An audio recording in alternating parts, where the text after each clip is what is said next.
Why should I be required to make a choice? Mahal ko silang lahat. Ang ayoko, yung nakakasira ng aming pangalan. So, ipagtatanggol ko. Alam mo, hirap na hirap kami. 36 years yan pinaglaban. Matapos yung EDSA, no?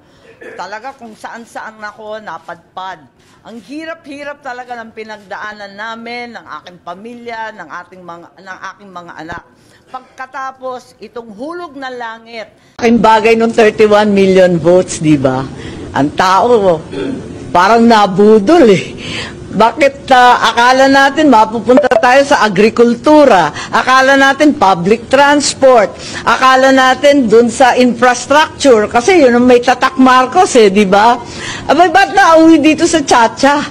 Kaya nahihilo yung tao at minsan tinatanong sa akin eh, ma'am, iba yung binoto natin. Bakit tayo nabudol nito?